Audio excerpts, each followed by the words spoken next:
This is Snot Boogie, not that. This. Snot Boogie is part dog, part frat boy. And he's all lovable. Yes, he is. He's not very smart. He's not very smart. So tell Snot Boogie what we're going to do today. we are going to keep dangling our eyeglass strap in front. No, we're going to record a song at home. All of the acoustic guitars we own, this is not the nicest one. But it's very bright, and I think using a pick that's a little bit softer than what you normally use, and just singing and playing that, we can probably get a pretty good start basis for the song "Take Me Home," which is comprised mostly of vocals, acoustic guitar, and mandolin, which I play, even though I don't know how to play the mandolin. I play the mandolin. You get to watch me do that later. This AKG Perception 200 has been my primary go-to condenser mic. Gets you a really good full sound, and it has a sound pad where you can knock 10 decibels off of the input signal, and it also has a bass roll-off. PreSonus FirePod, which is obsolete, uses a FireWire interface, which most computer manufacturers don't bother putting on their computers anymore. Everybody uses USB 2 because it's faster. Either way, bought this about 4 or 5 years ago. It's a PreSonus FirePod. It's got 10 inputs, 10 microphone preamps. Logic Express. It's a version of it that I bought in 2008. It's definitely not the most modern or the most comprehensive version of the software out there, but I'm familiar with it. When it comes to recording at home, go with what you know. Just do a scratch track first with vocals and guitar, because the intro, it's going to have to be counted in so that it can match up, because I just sing a cappella at the beginning. I know it's got nothing, and it seems alright to pretend for a day.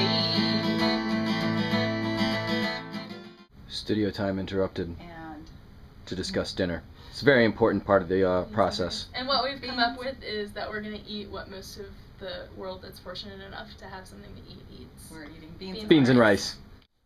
So what are you doing? We just did 2 guitar takes.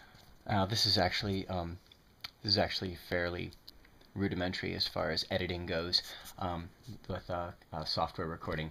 I am taking the best parts of the 2 takes you did and merging them together into one track so that we have one smooth take, which will be crossfaded between the 2 of them, and no one will be able to tell the difference. Except you just told them. Well, yeah, but I mean, this you'd be amazed the kind of stuff that goes on in the studio. Look at him. He looks like a producer.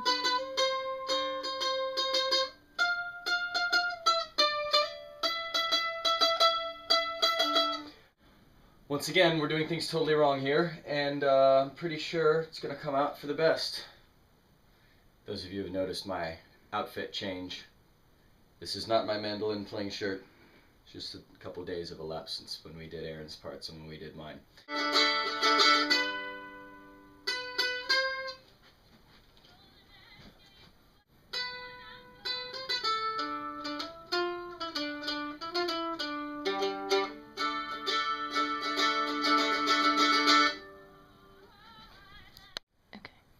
Alright, so mandolin part is done. Once again, in the realm of doing things wrong, I recorded it kind of quiet and then put a lot of compression and a lot of reverb on it, which actually made it sound better. Alright, well, after many hours mixing and trying to remix and get the levels correctly, I guess what the technique that I found works best for trying to figure out whether or not the song is going to work is just to repeatedly get a mix that you think sounds good, dump it into iTunes, and start comparing it to other songs in your iTunes library that you know sound good.